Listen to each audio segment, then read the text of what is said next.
Aloha everyone, I am here today to do your Biological Theories of Personality lecture. This is going to be the first part of our Module 5. It should be a relatively short week, however next week is going to be a little bit longer because we're covering psychoanalytic and psychodynamic theories. That being said, this is going to help reinforce your understanding of the various theories that we talk about in personality. We are going to draw on a different text. It's still an open educational resource, but it's not one of our primary textbooks listed on our syllabus. So you're going to draw on this Pressbooks text, which is sometimes used for upper division courses, but it's one of the few textbooks that actually addresses biological underpinnings and theories related to personality theory, some of which kind of talk about things and concepts that were addressed in last week's chapter, but it's important nonetheless. So you're going to refer to chapter 21. I think it's broken into 3 parts, so make sure you read all 3 parts of chapter 21. That being said, let me introduce you to some of the fields that study kind of biology, right? They intersect with biology. Psychobiology is in fact that intersection of psychology and biology. So we look at the underlying biological components that explain human behavior or brain and neurological processing. So that includes understanding the underlying genetics that are involved, the brain structures that might be involved, anything really within the nervous system, whether it's a neurochemical imbalance or you might hear it like a biochemical imbalance, whether it might be a different brain structure, whether it's some disruption in that neurological pathway, right? Like Alzheimer's disease, there's those plaques and tangles that build up on the cerebrum. We also study the endocrine system, which is your system of glands throughout the body, so including like your pancreas, your liver, your thyroid, your gonads, because those produce hormones. They're more of a global system, and they release hormones into the bloodstream, which impacts the entire bodily function, right? Then we also study the immune system, particularly as it relates to stress, but we study the immune system and look at what are the impacts on our immune system and our health and well-being of various psychological disorders or states, or how does our immune system work with other systems to impact our overall functioning. Neuroscience is an area of psychobiology. It really stands as an independent science now as well. It's one of the fastest growing sciences. It's the study of the brain and the nervous system. And so, of course, the more we learn, the more we know we need to know more, right? There's so much more to learn. It's kind of this infinite body of knowledge yet to be tapped into. Behavioral genetics is a branch of psychology that actually studies the relative contribution of genes in the environment. So you have heard of the nature versus nurture debate. You know, are we born this way or are we made this way and shaped this way based on our parenting and our environment, right? Well, behavioral genetics looks at heritability factors, concordance rates. We'll talk more about some of the types of studies that it does to explore what percentage of a particular behavior or trait can be attributed to genes. Epigenetics is kind of looking at not just how our genes shape our phenotype and our expressions in the environment, but how the environment actually modifies our genetic structure and whether those genes are turning on or off based upon a particular environmental circumstance, whether it's stress or abuse, whatever it might be. Evolutionary psychology, really, it's about the lens and how they interpret behavior. They interpret behavior from a perspective of trying to understand or explain the adaptive value in that behavior.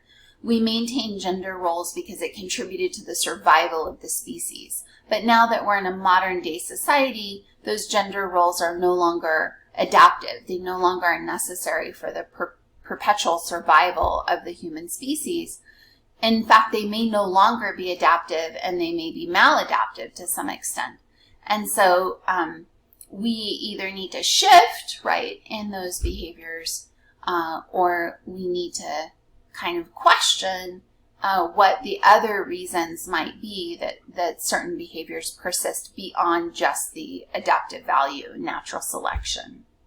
And then sociobiology, similar to psychobiology, is the intersection of sociology and biology, but it also has an evolutionary focus, and it looks at the adaptive value of social behavior. So whereas psychology is focused on the individual, sociology is focused on the larger social groups. So a lot of different interesting fields. Both sociology and psychology are very broad, and they have many different specialties, right? So when we talk about evolution overall, right, our brain has evolved over time. It had a more primitive structure that's more consistent with some less developed animals, and over time it has evolved. And so it's believed that the hindbrain and the midbrain developed early on. They were part of our earlier brain development in the early part of our evolutionary process.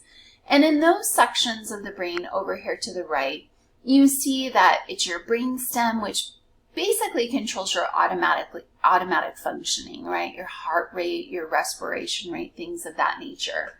And then also the hindbrain, which includes your medulla and your pons. So these structures right here underneath what we typically consider as the brain, because I don't know about you, but when I think of a brain visually, I think of that wrinkly cerebrum, that cerebral cortex, right? And it's wrinkled because that allows us to effectively have more spatial area of neurons and tissues, but it's wrinkled to allow it to basically increase the capacity in a smaller limited space. And so these hindbrain and midbrain structures are really associated with just keeping our body alive, right? Just general basic functioning. This forebrain is what actually evolved later on in that process. And the forebrain is really what distinguishes us as humans. This is the cerebrum. This is the wrinkly part, right? And this cerebrum or cerebral cortex actually allows us to function as humans, in that our frontal lobe contributes to our executive functions, our reasoning, our decision making, our impulse control, our analytical abilities. Those all come from that frontal lobe. It's all part of that cerebral cortex.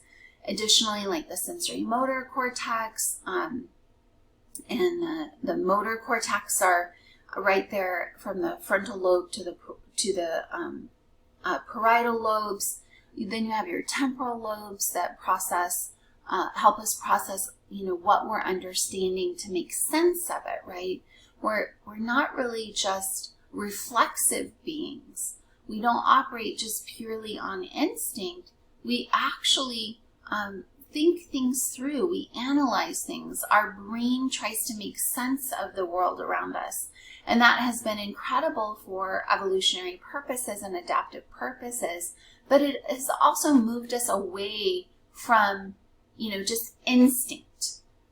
And whereas more primitive animals or primates might operate more on instinct, humans tap more into that cerebral cortex. And so we rely more on learning, on culture. And that can be a good thing and that can be a bad thing, right? There's actually some cultures that really promote and encourage being tuned into your instinct, being conscientious and mindful of what your body and what those energies are telling you. And so that is something we're going to explore a little bit later when we introduce you to Reich and some of his research. But also it's something the Hawaiian culture has valued, in that we have this concept of the na'au, right? And the na'au is more than your brain, it's more than your heart, it's more than just your gut. It's really this kind of overall holistic primal understanding of, what's right, is this good? Should I be moving forward? And some might translate that as instinct, but it's from a Hawaiian cultural perspective, it's beyond instinct, but it certainly has some related concepts. Okay, so when you really talk about psychological theory, Buddha might have been one of the first psychological theories without actually fully presenting themselves as such, right? So when you talk about brain as the scientific study, psychology as the scientific study of the brain and human behavior, understanding that mind and that psyche, then most definitely Buddha's philosophies fell into that discipline. In that the Buddhist traditions really talk about the importance of mindfulness. And when we talk about mindfulness, that's being in the present moment. I don't know about you, but my mind runs away from me sometimes. I recently had a biopsy, and as a breast cancer survivor, that biopsy just re-engages my PTSD. And so I feel like for this last month, I've been on this emotional roller coaster where my mind is constantly running away from me. I'm not living in the present. I'm not focused on the here and now. Instead, I'm worried about what if. What if it comes back positive? What do I do if I have cancer again? How am I going to handle? What treatment decisions? What if it's this stage? What if it's that stage? What if I have to have this treatment? What if I, and that kind of like a train running off the tracks, it can be very debilitating, right? And sometimes when you're just going based on pure instinct, right, primal urges, that can also take you off course and cause you to make some really poor decisions sometimes in your life.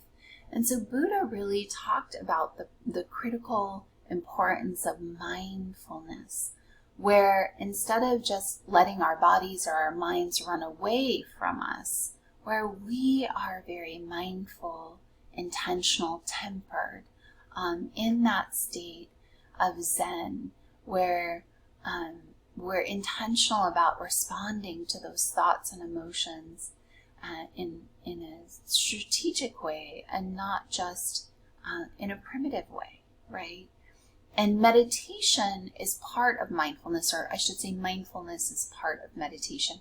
Meditation is when we're focusing on a focal point, be it a sound, be it a visual focal point, and we're concentrating our energies on that. And we're practicing mindfulness in the process, that if our mind runs away from us, we're bringing ourselves back and centering ourselves on that present moment, on that current stimuli.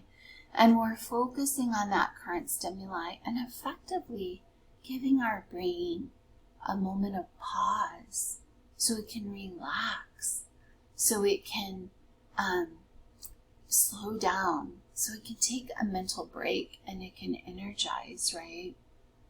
You're effectively training your brain. You're training your brain to be this way instead of this way, right? And so these all align with psychological principles, and so this could very much be viewed as the first psychological theory, because it is emphasizing and studying that connection between the mind and the body. Now, research has found tremendous benefits to mindfulness and meditation. We've done all kinds of neurological studies.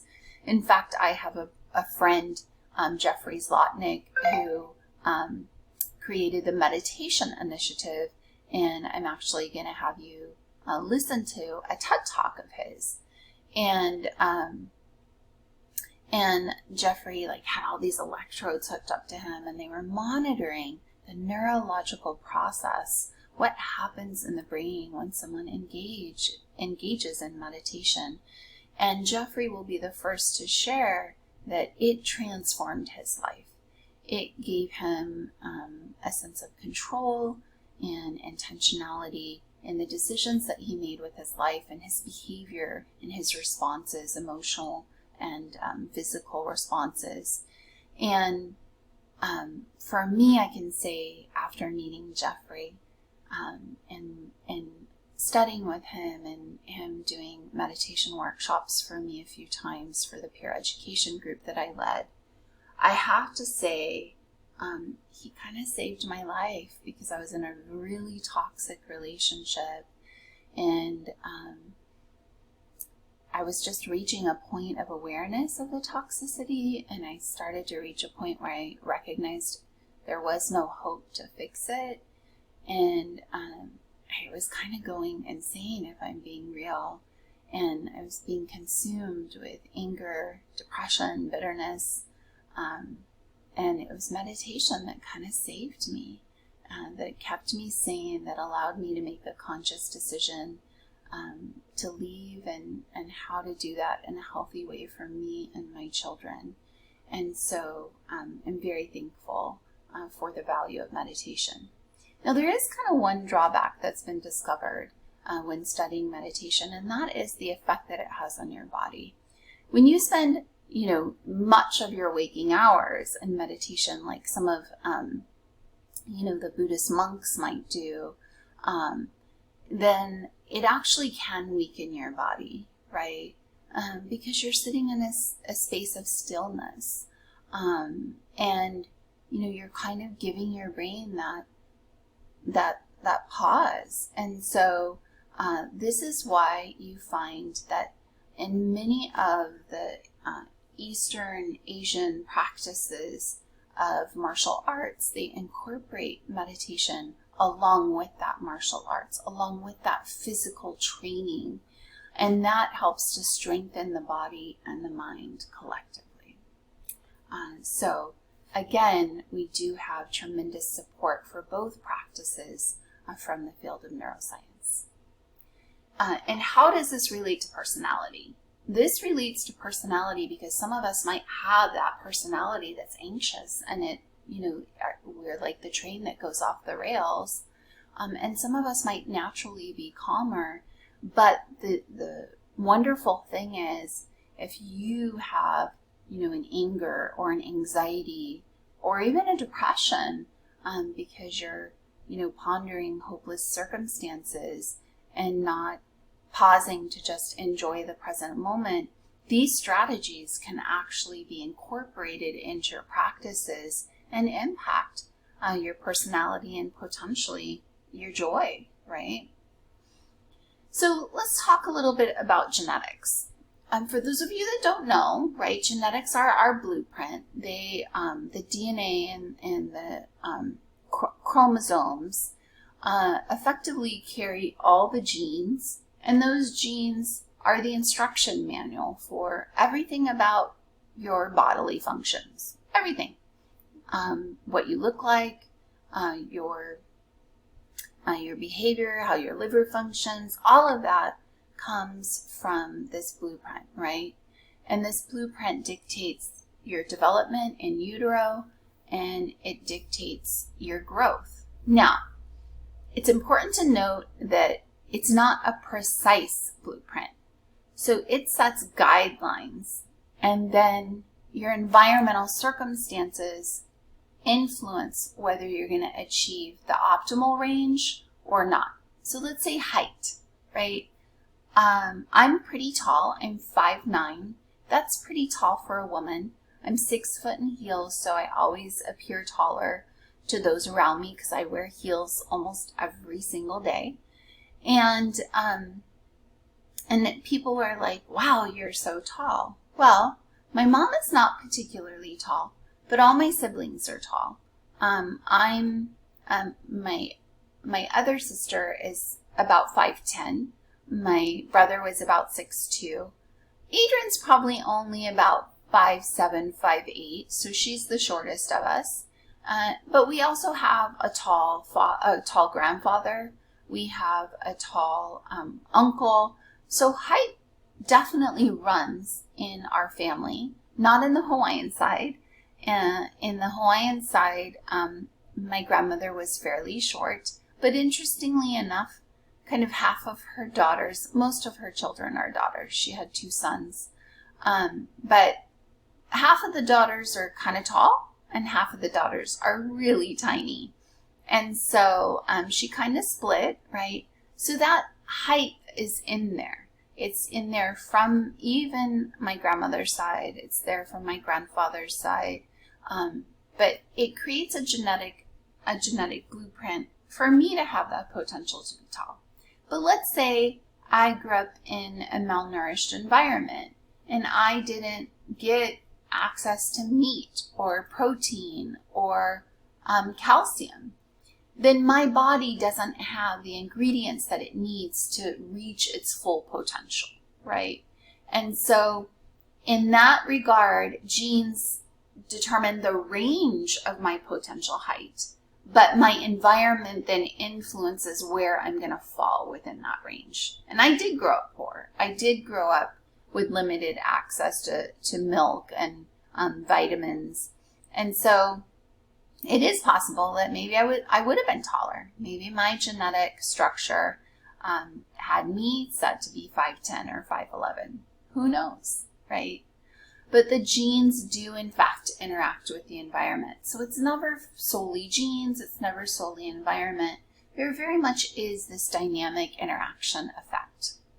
Which leads me to behavioral genetics, right? They were born out of that original controversy of nature versus nurture. But they have since understood that there is that interactive contribution between genes and the environment. But they do continue to try to understand what portion of a particular behavior or trait can be attributed to genes over the environment.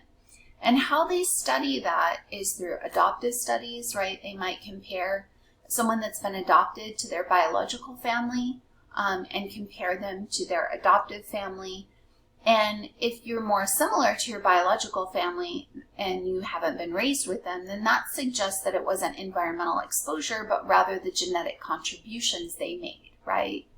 If you're more similar to your adoptive parents who didn't offer you any genetics, right, and there's no genetic similarity, then that suggests that that particular behavior or trait is more environmental. They also use twin studies. And they can look at how similar are the twins to one another relative to others in their family. And they can compare dizygotic twins, di meaning 2. It came from 2 separate eggs. So effectively 2 eggs were fertilized in utero and 2 babies developed simultaneously. Now, they share different genetics, but they share the same uterine environment, the same prenatal environment. They share the same hormonal exposure. If the mom's stressed and she's producing cortisol, they're both exposed to that, right? Versus like regular siblings who aren't twins, mom's stress levels may have been different when she was pregnant with me compared to my sister. And so we may have had different cortisol, different prenatal environments, right? Different cortisol exposure. And when you're talking about dizygotic twins, they effectively share the same environment from conception on, but they share different genetics. And then monozygotic twins are 100% same genetics, same prenatal environment. And then when they're born, presuming they're raised together, they share the same environment. Now, sometimes some twin studies have been done that look at twins that have been separated and raised in different environments, and they actually find that there's the Minnesota twin study is pretty fabulous. That's something that I will look at for a learning activity for us as well. But they actually have looked at twins that had been separated their entire lives, and then when you pull them back together, like in their 50s, 60s, even 70s, they have such similar personalities, indicating that personality very much likely has a genetic component to it, and likely is strong. They suggest that it's about 50-50. And so much of your personality comes from genetics, and then it can be shaped and modified by your environmental and situations that you're exposed to throughout life. Other family studies that can be used in behavioral genetics is they can compare me to my parents, me to my siblings, me to cousins, me to grandparents, aunties, uncles, all of whom we share different proportional genetic similarity, right? Your genetic similarity is closer to your siblings than it is to your parents, than it is to your cousins, than it is to your aunties and uncles. And so when you see if there's shared rates, like let's say I want to look at schizophrenia, right? And what is the shared percentage of that particular disorder among people who are more closely related compared to those who are less related, or compared to the general population? That's what we call a concordance rate, right?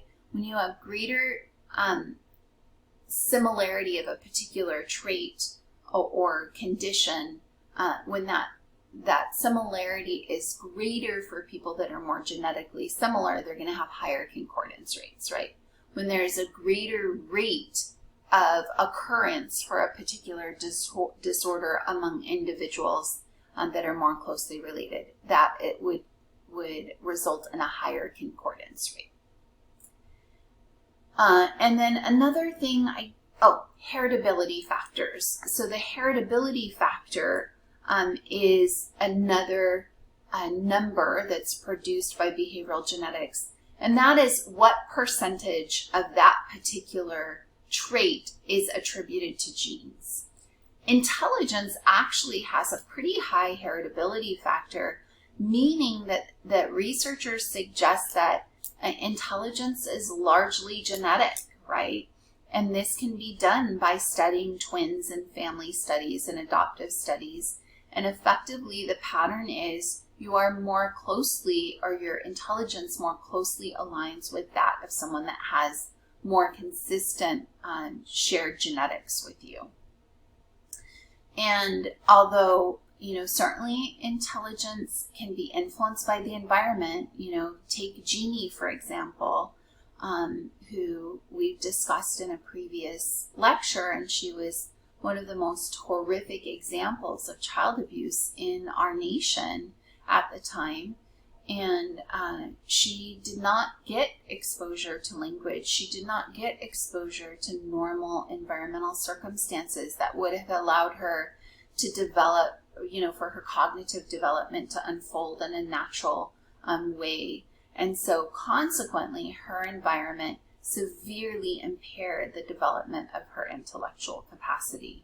And so we're not saying that genes alone are the sole causal factor of what your IQ is. We're suggesting that genes play a significant role in establishing your intellectual potential. And then your environment can then determine or influence where you fall within the spectrum of achieving that potential, right? Okay, so let's talk about some important people that have studied biology and its relationship to personality. So Sir Francis, give me a second, I'm going to pause for just a second. Okay, so back to Sir Francis Galton. He was one of the very first people to actually conduct twin studies. So he was kind of our pioneer of behavioral genetics. And he basically was able to have one twin serve as a control group for the other twin as he conducted various experiments. He also looked at the natural control environment that you have with a fraternal twin study as well. Remember, they share the same environment, but they, from a prenatal standpoint, and then presuming they're raised together, but then they share different genetics. And so that really does in fact serve as a natural control. Now, the problem with Galton is he did a lot of intelligence studies, and he very much had some work that led us to understanding that intelligence is largely influenced by genetics. However, he took it a little bit, not a little bit, but a lot of it far and extreme, and he actually suggested that individuals of different races, particularly people of color and Black individuals, are of inferior intellect to white individuals. And, you know, I want to just acknowledge that, like all the sciences, psychology has been affected by scientific racism. That racism 100% can bias the way in which scientists conduct studies and interpret the findings, and then also how they use or weaponize that information toward harming another group. And that definitely was the case with Sir Francis Galton, in that this was a very racist ideology. We now, with current research, have absolutely 100% refuted this notion. There is no evidence to suggest that race in any way plays a part in intellectual differences. Certainly, genetics and environment influence everybody's intellectual potential across all races, but there is not any one particular race that has demonstrated a superior intelligence over that of another. Now, there are, obviously, the white race has demonstrated greater global power, and they have absolutely dominated other races and been horrifically abusive and cruel to other races. And so, is that necessarily a circumstance of greater intellect or greater cruelty, of greater access to power and resources that allow them to dominate, abuse, and inflict harm on others? Most social sciences would lean toward the latter. Now, unfortunately, eugenics was born out of this research. And eugenics is a field of study, during the Holocaust was some of the most horrific examples of the harm that eugenics does. But eugenics actually is studying racial differences, and in many ways it's promoting white supremacy and this notion of superiority of the white race, and it takes active action to harm and limit and restrict the reproduction of communities of color. We saw that during the Holocaust, Jewish individuals were being sterilized. This tactic is continued, continues to be used throughout history as a weapon of colonization. In fact, it's even used in contemporary times.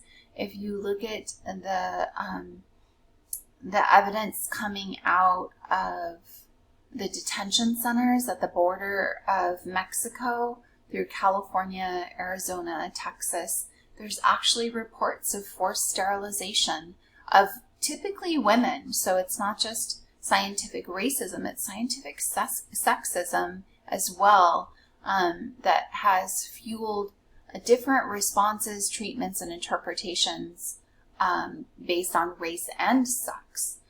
But typically women are often targeted when it comes to sterilization efforts that correspond with the eugenics movement. But effectively, it's justification for genocide. And it's horrific, and it's existed throughout history and continues to exist into modern times. So we have to be very mindful as a society about that. Arnold Giselle was also an important researcher that utilized twin studies. His research was focused more on understanding child development, how they changed, mostly physically, right? He was really interested in how motor skills developed, and understanding whether it was a natural maturation and biological process that occurred, or whether there were environmental influences.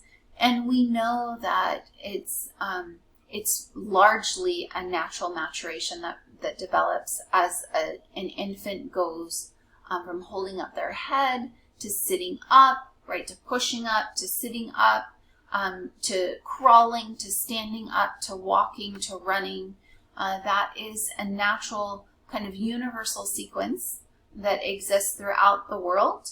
And so it is just kind of a natural part of maturation, and will happen for every human, barring any extreme environmental circumstances such as Jeannie.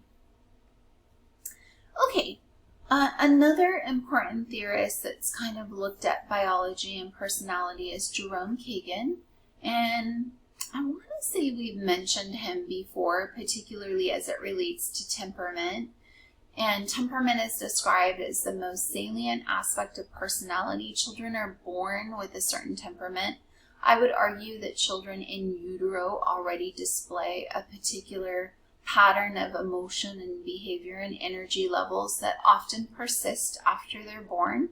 And that kind of is associated with their emotional personality, right? My son was a very tempered, calm, easygoing, agreeable baby in utero when he was born, throughout his infancy and childhood, and he continues to be that way today. So temperament is often viewed as a precursor for personality, and then as one matures and evolves, that temperament kind of differentiates and manifests in different traits and qualities that collectively form the personality.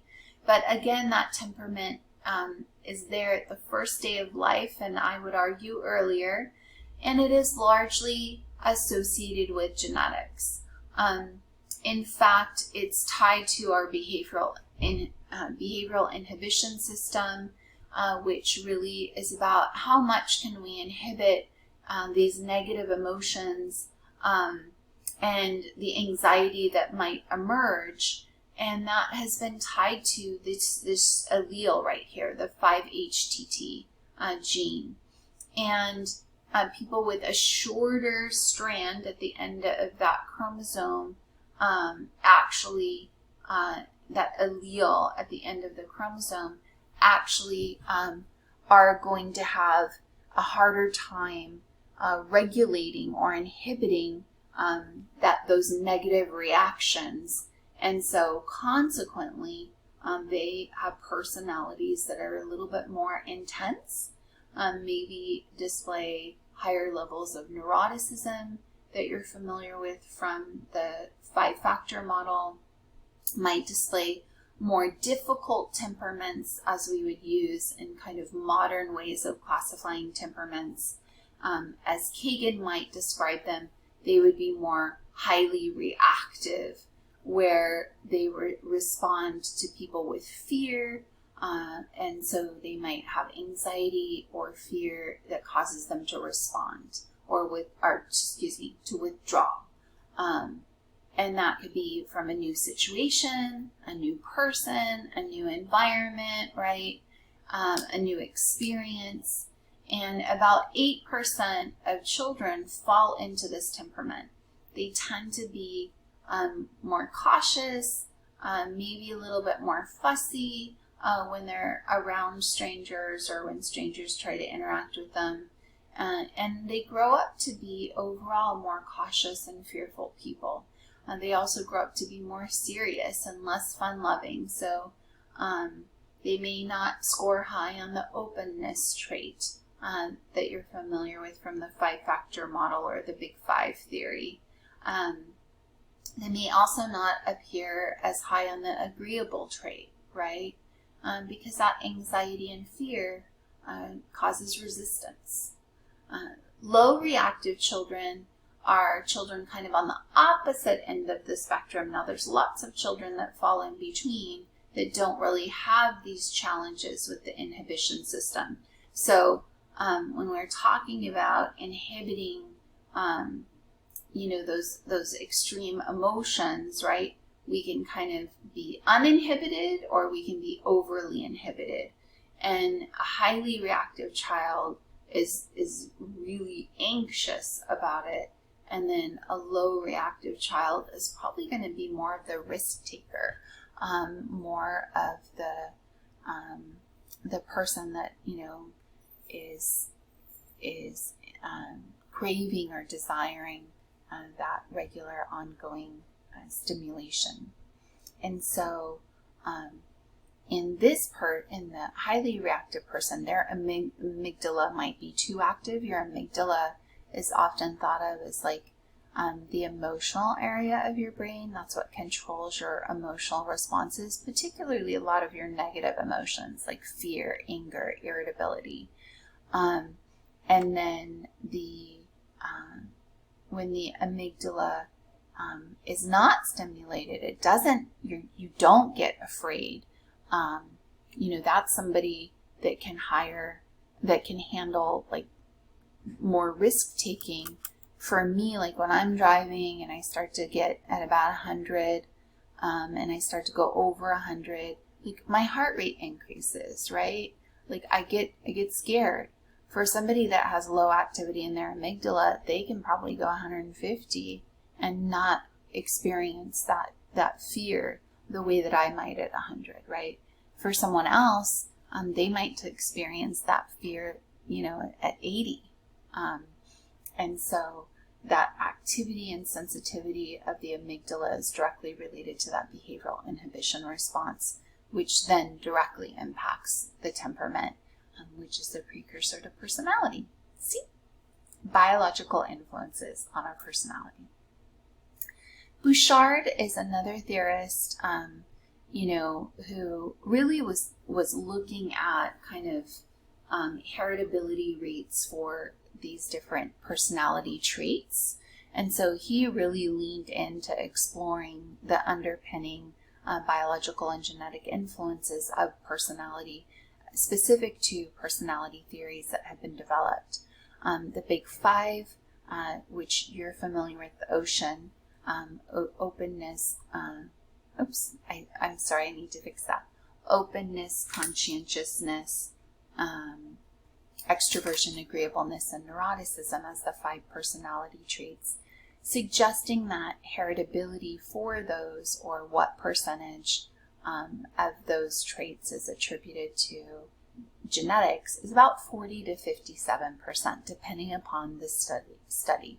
So they range from saying about 40 to 60% of each of those traits is really determined from genetics. The Big 3 traits, which just looks at extroversion, neuroticism, and psychoticism, so psychoticism being separate from the Big 5, suggest a similar, I actually think I got those numbers wrong, but it's about in the same range. So let me go back and fix that. So when we talk about what psychological traits or qualities related to personality have they shown to have high heritability rates, or a closer, a more genetic influence? So your interests, when you think about like Holland's personality theory, which we'll do a little bit later on, are you more realistic and practical, and you like to do things with your hands? Are you more artistic and creative and novel, and you think outside the box? Are you more social? Are you more like intrapersonal and more reflective? those things are largely attributed to genetics. Your social attitudes and kind of your view of social groups, your comfort with social groups is largely genetic. Certainly we have tremendous research to show that your risk for psychological illness and being diagnosed with any of the disorders in the APA or the DSM Diagnostic and Statistical Manual, which was developed by the American Psychiatric Association. Those are largely genetic. Your well-being, just your overall health and well-being. We look at wellness as being more than just health. We also look at your spiritual well-being, your intellectual well-being, your social and emotional well-being. Traditionalism and holding to things a little bit more rigidly. Now, Piaget might suggest that is also connected to your cognitive development, and that could also be attributed to intellect, which has a large genetic influence. Religiosity also seems to have a high genetic influence. Again, some would argue that that's connected to cognitive development. And then criminality, or your propensity to commit crimes. Again, that might also be associated with some of that behavioral inhibition that we talked about in the amygdala as well, because we don't typically break rules because we have fear and anxiety around that behavior, right? People that might be more prone to criminality or rule breaking may not have that same level of fear. Okay, so let's go into sociobiology. This is, again, looking at the intersection of sociology and biology, and it's specifically looking at the evolutionary or adaptive value as it relates to social behavior. Much of the research comes from animal research, so it's very closely related to what we call ethology, which is the scientific study of animal behavior. We study animal behavior, and then remember, comparative psychology looks at that behavior as it relates to explaining similar behavior in the human species, right? And so I would say sociobiology is similar to ethology, comparative psychology, and evolutionary psychology, kind of the intersection thereof, but as it relates to explaining social behavior.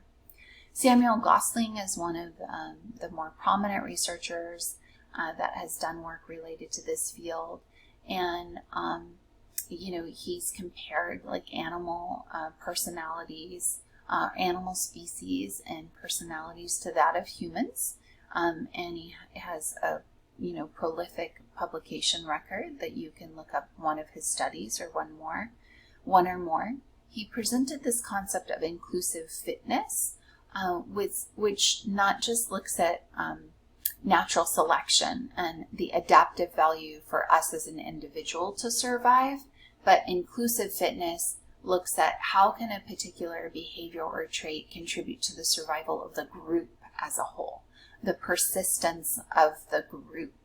And so that genetic relatedness, maybe some particular genetic factor or situation might hinder my functioning or survival, but overall it contributes to protecting and the survival of the group as a whole, my relatives.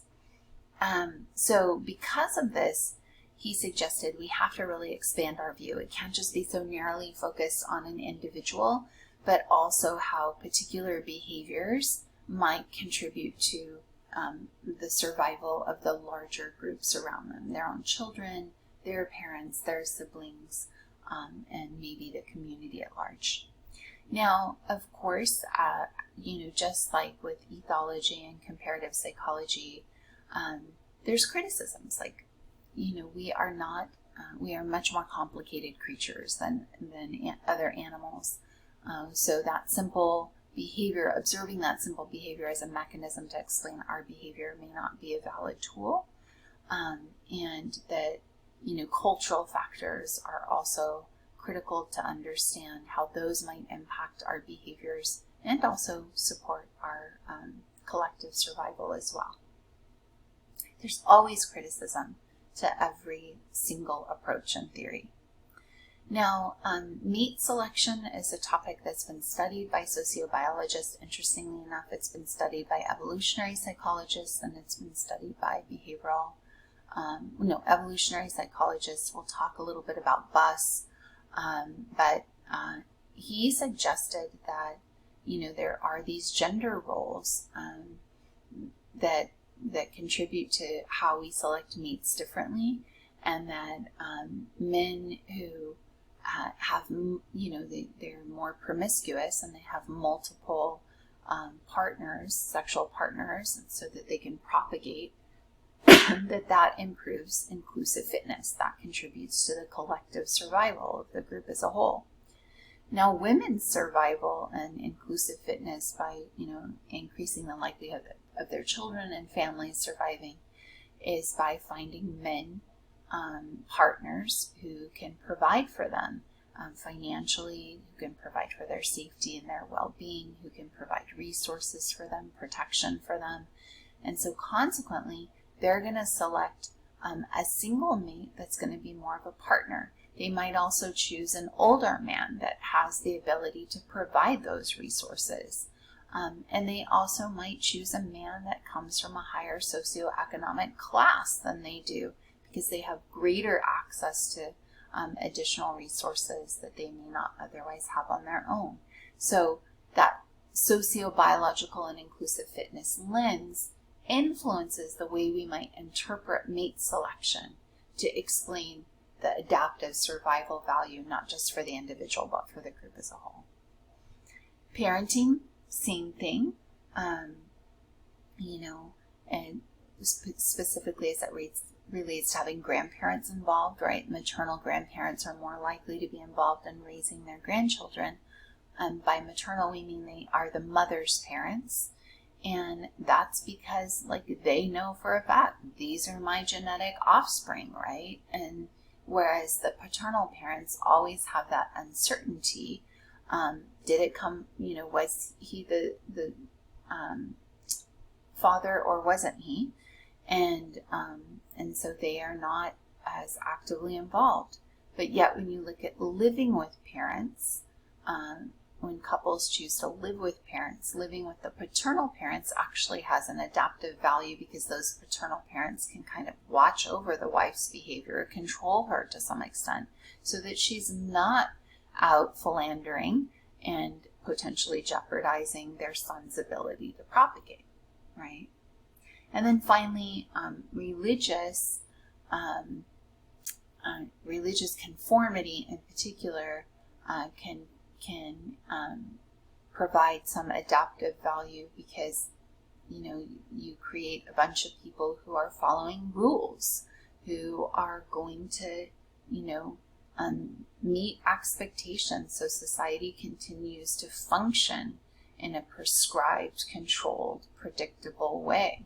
Unfortunately, that also means that it continues to support the hierarchies that exist and the power structures that exist, but it very much promotes conformity.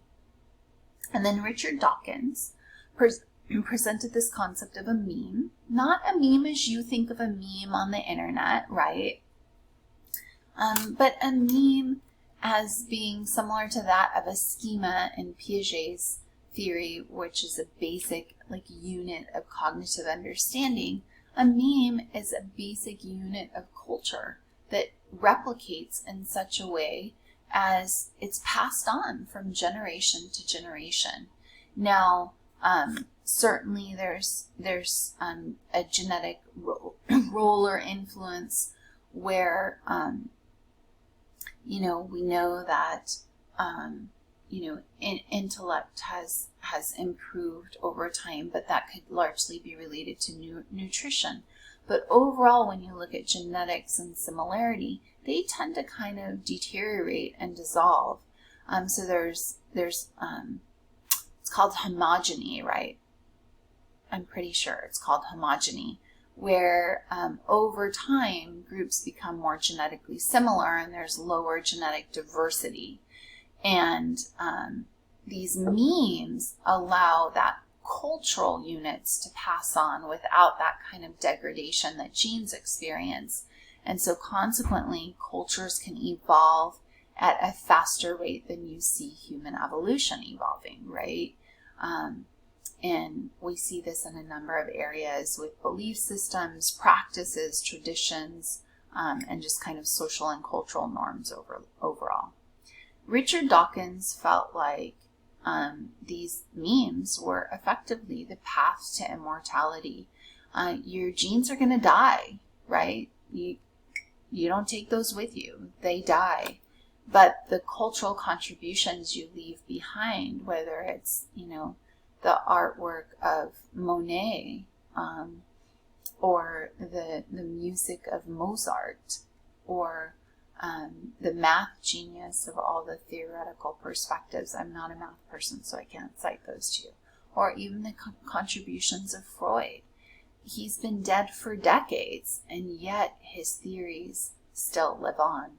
That is immortal, some degree of immortality, right? Even though we have research that shows his theory was largely, just speculation and not supported, here we are still talking about it decades later. Okay, so as we already shared, evolutionary psychology really looks at understanding human behavior and human nature from an adaptive perspective, from the perspective of how did this contribute to the evolution of our species. So what specific psychological mechanisms or behavior might have contributed to, our individual survival and our collective survival as well.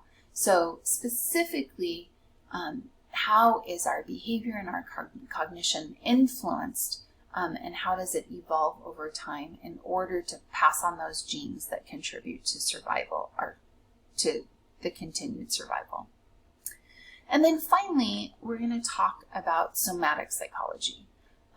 This is a really interesting field of psychology. When we're talking about soma, we're talking about body, right? Somatic is body, whether you're talking about the soma of a cell or the cell body, right? But somatic psychology looks at psychological practices, therapies, treatments that engage the body. So it's looking at, how can we draw on the energy and resources of our body, and, how do those, bodily functions, desires, shape our psychological or influence our psychological functioning. And he centered a lot of his work around understanding energy, and particularly like this sexual sexual energy that we have as human beings. For any of you who are sexually active, and you know that your energy levels increase when you're sexually drawn to someone or sexually aroused, right? And so William Wright kind of focused on that. He originally started as a psychoanalytic student under Freud, but then he kind of evolved. They had this kind of bromance with each other and had tremendous love and admiration for each other, but he kind of evolved and did his own thing. He took a couple of bad turns, some would argue. Certainly was perceived as a threat to, the powers that be and control society. And in his time, right, coming out of the Victorian era, he really had this passion for sex education and promoting sex hygiene. And unfortunately, it just was not the time for him to be born and sharing those ideas. In fact, they were met with tremendous resistance, disgust. And then moving on, he kind of, he went to Germany and he became a communist, and so he took another turn that tainted his credibility and reputation. Came back to the United States. He studied orgasms and the phases of orgasm. So his work was kind of the early work that led to Masters and Johnson's theory, where they actually look at the different phases of an orgasm. And they kind of refuted Freud's notion of different types of orgasm for women. He suggested there was a clitoral orgasm and a vaginal orgasm. And they said, no, an orgasm is an orgasm is an orgasm. And they all go through these phases, whether you're assigned male at birth or female at birth. And so that being said, that aligns, or that kind of was inspired from the work of Reich here. And it traces back to this orgone energy. And interestingly enough, he tried to study it. He tried to, how can we capture this, store this, and use this as a viable energy source? Kind of brilliant, actually. But again, not well received. He was actually sentenced to jail for a time, and a lot of his work was banned and destroyed. And so, I would love to see much of that work today and, interpret it from a new lens and a new perspective. Okay, so, and that being said, somatic psychology comes largely from his work, and it operates under 3 important principles, and you see it kind of integrated into some therapeutic practices today. And those principles are connecting and tapping into that intimate relationship between the mind and the body. We know, going back to the Buddha, and that understanding of how important it is to balance that relationship, to bring forth kind of a zen and a controlled intentionality to that process. He also felt like the character of the individual was fundamental to psychological functioning, right? That, it influenced their receptiveness to treatment, their receptiveness to growth, it influenced their personality and their interactions with others. And then he valued precise diagnosis. And this is a kind of a way that he contradicted the work of the psychoanalytic perspective that he came from, which was more speculative, right? Instead, he valued precise diagnosis.